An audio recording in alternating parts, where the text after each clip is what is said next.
All right, it's working? We got sound. All right, there we go.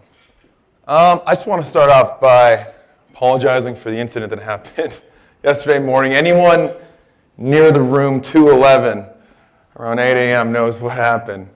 And I apologize for the inconvenience. Guys, I got in here Sunday night at 1 a.m., drove through the snowstorm, and I was freezing. And when I checked into my room, room 211, it was, the thermostat read 59 degrees. I'm like, this is insanely cold. And the gentleman helping with my luggage said, don't worry, sir, it's going to warm up. I'm like, when?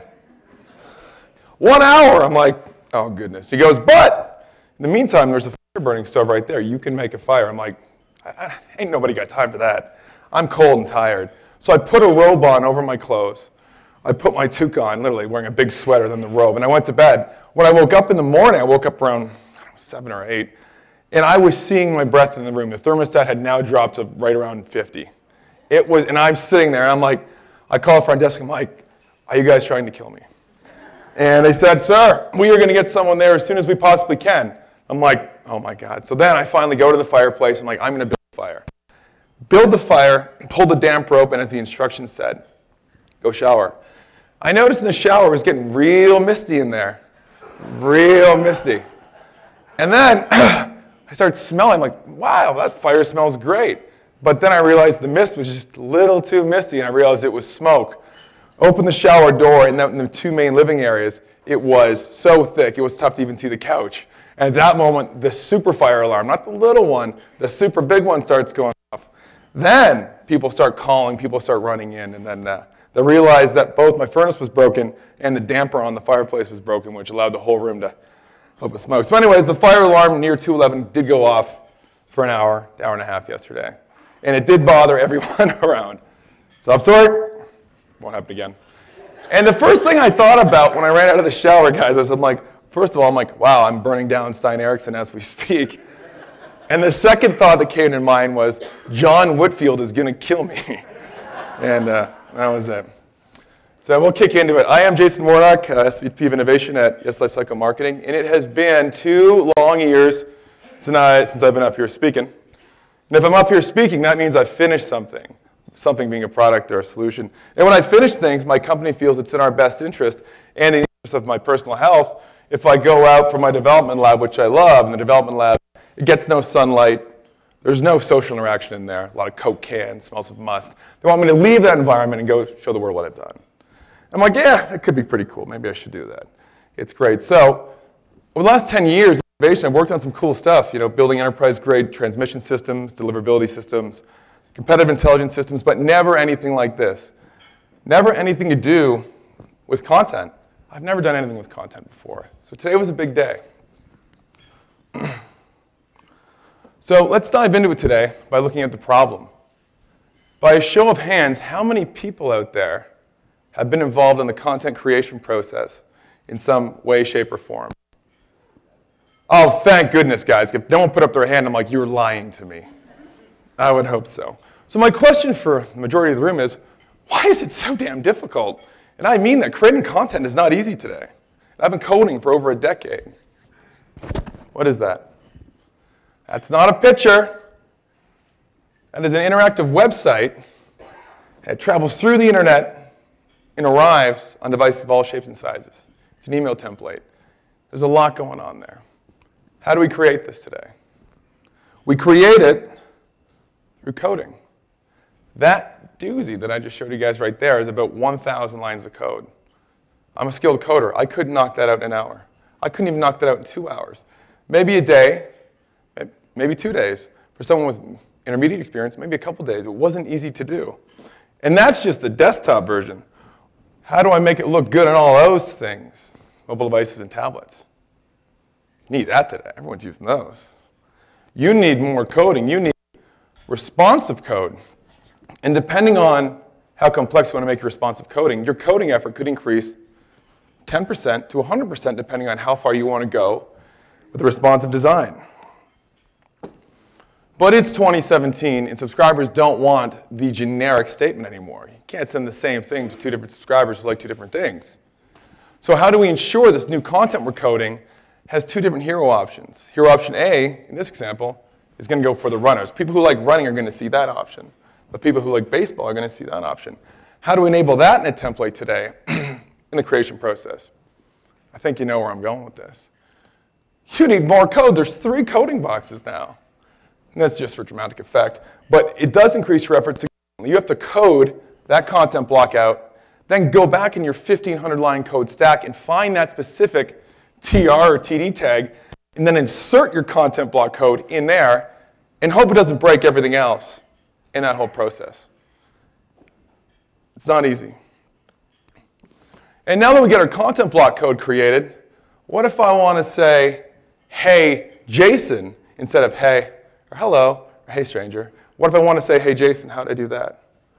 I need, you guessed where I'm going with this, I need more code. I need JavaScripting for now. If I see one more coding box on the screen, I'm going back to being a musician. Far easier. So you need JavaScripting. And this story goes on and on and on. I'm just covering the basics here. So let's look at something here. Over the past few decades, we've done some great things. Technology, you know. Moon landing, cars run on batteries, rockets now land on robotic pads in the ocean automatically. Michael Keaton resurrected his acting career, big deal. All this is going on, and we still have to code out our email templates. It's unbelievable. How did we miss this? But what if we could replace coding out the template by scratch? And what if we could replace it with drag and drop behavior? So as opposed to coding those modules into place, I can drag those modules into place. And if I could do this, wouldn't that change things? Wouldn't that make my organization more operationally efficient? Wouldn't that allow folks in my organization without coding experience to become involved in the creative process? Wouldn't it change things? And I think it would. And we begin. This journey for me started 12 months ago, actually 13 months ago, and it's actually a pretty great story. I have a pub across the street from my house, Irish pub. Every Friday around 5 p.m., I will go over there with my laptop and I'll finish out my day. I'll get a beer, hamburger, laptop, and phone. If I get a phone call past 5 p.m. on a Friday, I know something's wrong. And in this case, October 28, 2016, my boss called. I'm like, Dan's calling, something's wrong. Everyone gets those calls from the boss sometimes. And then I pick it up and Dan says, hey, we have a large client who just lost their coders for the template creation. What do you know about creating templates without code? Because they need a lot of them. They have no one to code them. And I'm like, well, Dan, it is Friday at 5. I know nothing. Truthfully, I didn't know anything about content. Out of everything I've ever worked on, it's never been anything to do with content. So I go, Dan, I'm like, unfortunately, I'm not your guy. I have no experience in this realm. And then Dan says, well, you're also the last guy we call in situations like this. I'm like, oh, say it like that, you know. It makes me feel all great. I'm like, my boss needed help. So, to get my feet wet here, I emailed our marketing team. I said, I need a generic sales template that you use for demos. And they gave it to me, and they gave me the images that go along with it. And it was that template I showed you at the beginning. And I'm like, I need to create this from scratch to understand what I'm dealing with here. And guys, hours started passing by, beer glasses started piling up, and this was taking me far too long. And I know what I'm doing in coding. And I'm like, this is impossible. But as frustrated as I was growing, a vision started materializing as well. For the first time, I'm like, this needs to be redone. And that's when we started thinking that we needed to build something that would eliminate coding from content creation while supporting everything that makes email special in 2017. Dynamic content, personalization, responsive design. So we need to get rid of coding, but we still need those integral parts to be there. And working in innovation, my approach to situations like this is threefold. We'll go out in the space, and we'll look at any existing technologies that we can buy. If the company is the right size, they're a prime acquisition target for us. If we can't buy them, we'll partner with them. Done that many times, very successful. And the third option, if those first two options don't exist, is I have to build it. And building projects of this size contain the most risk. They're the largest from a cost perspective. You're not talking about one guy, you're talking about a team of 20. And then timing, it will take 12 to 15 months for us to get something in market. And by the time we're done, who's to say that the competitors we were profiling didn't leapfrog us and put us in this constant state of leapfrog. So to kick it off, I created a list of 30 great things that would make the elimination of code from email solution, that would make it great. And I went out in the space and I said, guys, anyone that has a solution that can do any of these, come talk to me. Because because we're looking to partner. We're going to integrate your technology right inside our product. You're going to have exposure to some of the biggest brands in the world, and you're going to get paid. And there was a big line. Everyone's like, okay, great. And all the vendors we met with, they were great. And they had shown me how far the industry has come. And every time we met with a vendor, they acknowledged they couldn't do everything on the list, but they could do most of it. And the presentations, went something like this. I'm like, guys, please make sure you can do the items on the checklist. And they go, well, let's review them again. I'm like, I want complete freedom in a drag and drop situation. I don't want any fixed areas that I can't create in. I need complete freedom. It's got to be responsive. I want everything I create to be reusable, unlimited web font support, dynamic content, etc. I'm like, great. And every presentation started like this. It's like, all right, Mr. Warnock, your client comes in, and they have to choose one of these predefined templates. I'm like, predefined layouts. I'm like, what do you mean by predefined layout? They go, well, layout A has the hero, or the header, and the hero. Layout B has the header and the 4x4 grid. I'm like, what if a client doesn't want a predefined layout? Whoa, we'll have to draw it up, and then we'll submit it as a change request, and 2 to 4 weeks later, they'll have it. I'm like, guys, not going to work. I'm like, keep going. And they go, now that they have their layout, they can go in. There's 8 modules they can choose from for the template. I'm like, what if they want different modules than the ones you laid out? I got to write it up, but it's not instantaneous. And then responsive design, dynamic content support on that. It was just getting sticky. But I never look at what a vendor got wrong. I look at what they got right, because it helps me understand where we need to go from a build perspective. So when the vendor situation didn't work out, I started studying back-end technology, open source technology, and frameworks that could support what we wanted to do. And I found a couple guys on the other side of the world, great guys. And I said, guys, this is cool stuff. I'm like, I like your understanding of the framework I want to use. And I'm like, how would you like to work with me on something? And they go, work with you. I'm like, work with me. I'm like, well, who are you? I'm like, well, I am a washed-up musician, but now I code for a living. And they go, why didn't you say you're in a band? And I got kind of high-fived, and we started working. 4 months later, I remember calling Mike Fisher, who's right there today. I called Mike. I'm like, Mike, I have a working prototype of everything on that list. And the first time he saw it, I think he swore. I can't really remember. He was so impressed. He's like, this is going to be great. Fast forward to where we are today, and in less than 1 month today, we're rolling this out into market. I'm certainly thrilled about it. So the video I'm about to show you today has never been seen by the world. It's only been seen by our organization internally and a few key clients. It's going to be a neat layout. I'm going to show you the video, and I'm also going to narrate a demo over the video. So don't think it's weird that I'm speaking over the music.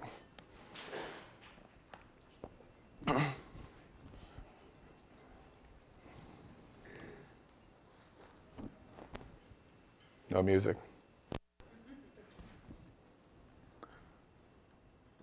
Want me to start it again?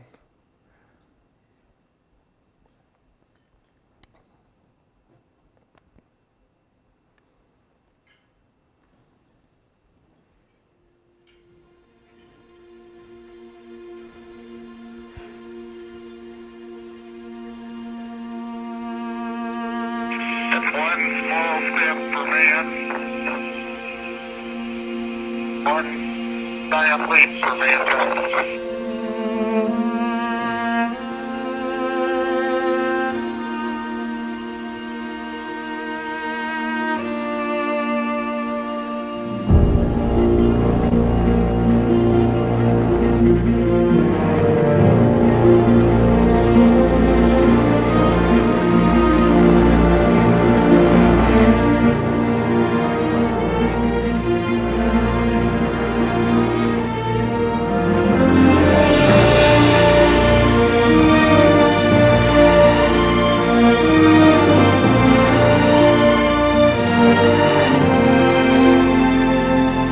Ladies and gentlemen, it is a privilege to introduce Template Builder. Let me show you how we created this template without using any code. All right, let's begin. So the first step to creating a template is create the modules. Every template has 4 to 5 modules. A header, a few different body modules, and a footer. What I'm going to do in this example right now is create the header module. The header module is going to contain a logo and 5 navigation options. So the first thing I'm going to do is I'm going to drag in a box. And you're going to hear a lot about the box in 2018. Anything you drag in a box, multi-column image, can be reused later in any template at any size. Now I just dragged in my logo. And now I'm going to drag in a multi-column to build my navigation system. And now notice now that's dragged in. I'm now going to add columns by clicking add column. No more coding this out. So I click add column. I want to add 5 columns. I then click equalize column and automatically equalizes that width perfectly for me. Now it's ready to start populating the text in my navigation system. So the first thing I'm going to do is add some color. I'm going to actually start adding color now to the specific area. It gets really cool right here. So now what I'm going to do is I want the green, if you notice in my original template, I want to green the background of my navigation system. And now I drag the text in. This is going to be the text of my links.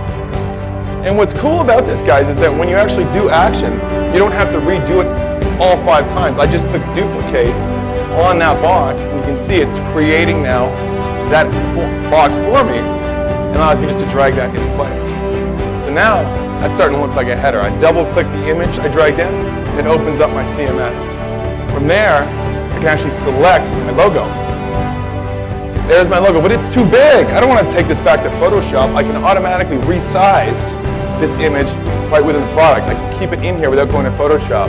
I can add spacing and centering it now just through clicking an arrow versus torque pixel perfect tracking, which you all have done before. Now to complete this header, by default in any template, the header is one of the more time-consuming components. I'm just going to actually add my text links in now. Men's, women's, baseball, sale, contact us, etc. And then once I'm done doing this, I'm going to show you how I can save this module and reuse it at any time moving forward. Get ready. Template, now the module is done. I click on the module itself because I want to save this. I don't want to make that again. I go down to the bottom, I give it a name. In this case, I call it test module, but I can call this header. Now, anyone in my organization can reuse this, any template, at any time. I'm going to show you an example now to reuse this before we dive into the meat of this presentation. So to reuse a module, I click on favorites.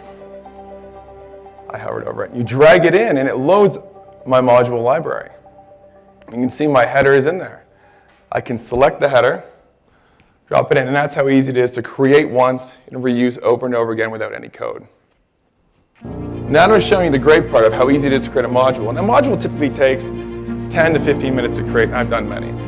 Now what I'm going to do is show you how you can put together a template when all your modules are created. And this is the true power of this product. So what I'm doing right now, I'm going to recreate that template I just showed you in 2 minutes. What I'm doing right now is I'm setting the background colors, the full width background colors of that specific template. You can see, if you remember from the template in the beginning of the presentation, the header had a black full width image, or a black full width background. The body was gray, and the footer was black. So right now I'm actually just setting the full width background color, but you don't even need a full width background color, it's optional. So setting to gray, and now we're all set. So now that this is done, I can drag my modules in over top of the full width background color. As you're seeing right now, I'm going to drop in that logo I just created. Now after the logo, I'm going to drop in that running hero that I showed you guys at the beginning presentation. This was even easier to create than the header. So I'm searching my module library. I want to find that specific module. There it is. I'm going to drop in one more hero. I'm going to drop in the baseball hero as well, as we're going to show you the dynamic content example.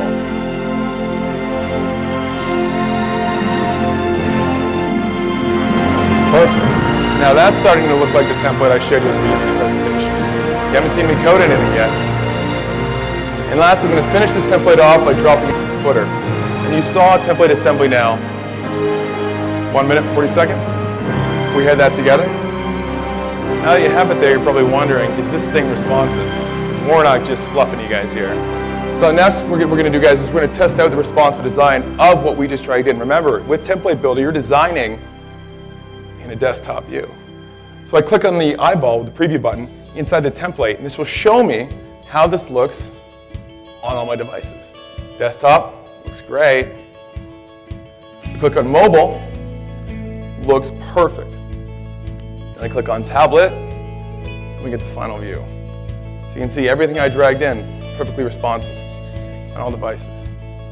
So now that we got the basics out of the way, let's show you the coolest parts. To make dynamic content is the easiest thing to do with this system. What I do is I select my specific block. In this case, I'm selecting my running hero. Notice the button on the right-hand side is dynamic content, on, off. To make this dynamic, I just click on. And I give it a name, on running block. And now that block's power has been enabled. That is now a dynamic block that can load on subscriber attribute data. That's all it takes now to implement dynamic content. We have marketers now using 50 to 60 dynamic blocks per template that they're enabling themselves. I'm doing the same for baseball. I turn it on. Now that I've showed you how easy it is to create dynamic, placing dynamic text is even easier. What I do now is I just select the text, highlight it. In this case, first name I want to be personalized. Then all my attributes load up right there. I can just select an attribute from the list, in this case, first name. It replaces that with the JavaScript, and you don't even have to JavaScript anymore. Not only can I do this on text, I can do this anywhere in the template. Third-party link tracking, images, links. JavaScript is fully supported throughout. You don't code anything. Now that this is done, you've seen all the core components of it. It's now time to show you how to get the campaign out of the system. There's two ways to get the code out of the system. Number one, you can click export. And export will just allow you to save everything to a zip file or copy and paste it to your clipboard. And you can use Template Builder with any platform. In this case, it's integrated with the SML 360. In this, I click publish, and I want to actually publish this template to a campaign. I'm specifying right now where I want to publish this to. And then it's actually going to publish. And this is going to allow us to see it, test it. So from Template Builder now, we publish this to a campaign. You guys all on your various ESPs have this setup, your 5 different setups, your subject line, audience, content. So in this case now, we click on content of the MMID, and the content published beautifully. I click on block in the right-hand corner, and this shows me my content blocks. I can see that my running block was created. So to add the attribute I want to associate with it, I just click personalize, and I drag over the attribute, favorite sport. If a person's favorite sport is baseball or running, either or block is going to show up. I'll do it again. Just click personalize, select the attribute, again, favorite sport, in this case it's going to be baseball. That subscriber likes baseball, boom, that's it. Now what we're going to do, I want to test this out with a live subscriber. I click test, I insert a live subscriber's ID who likes baseball, and this who likes running, and this should just show me the running block. And look at that, it does. This is what that subscriber is going to see, the running hero block only, baseball counts. We can do live testing. Now that we've done that test, now go to the delivery option, and we want to set up our start date, start time, cool,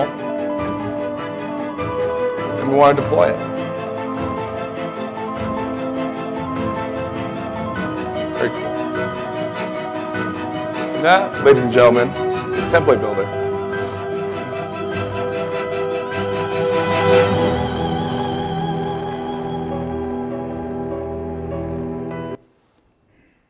I'm almost out of time.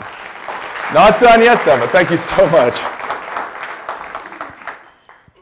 And I'm not going to spend any more time going through the features of what this can do. I've only shown you about 4 out of many things it can do. So if you want to learn more about this and you want to see how live clients are using this today, I'd love to sit down and go through it. I'm the biggest geek about these things. Also in the room, guys, we have Matt Hickman, Harley Pierce, and Mike Fisher, our president, joined us today. And they'll certainly geek out and talk to you guys about it as well. Before I go, just a quick note, I'm hooked on this stuff. Like, I am so in love with content solutions, I can't stop. And the future, which is rolling out in January for us, is even more exciting than what I just showed you. The next initiative for us is what's called grid removal. Our goal is to make even the dragging in an assortment of items just as easy as it is for you all to create a PowerPoint or a keynote presentation. Just like you're creating a slide, you're now going to create a template, and the system will make it completely responsive while preserving everything that makes our industry great. That's coming in January. Also, external CMS integration is coming as well. I can turn on your external CMS inside of Template Builder, so all of your media assets are right there in that right-hand column. We have clients doing this today. And if you do that, I can then do what's called module automation. So you just select an item from your CMS, and it will automatically populate that module with all that data. And to give you an example of this, we're just rolling it out next month. One of the largest event companies in the world is doing this right now. So whenever you get an email about an upcoming Lady Gaga tour, Bruno Mars World Tour, Justin Bieber World Tour, that email was created using Template Builder and deployed using our system. So, all that being said, oh, where's the outro music? All that being said, guys, we're pretty pumped for it, and yeah, love to have a beer and talk more about it. Thank you so much.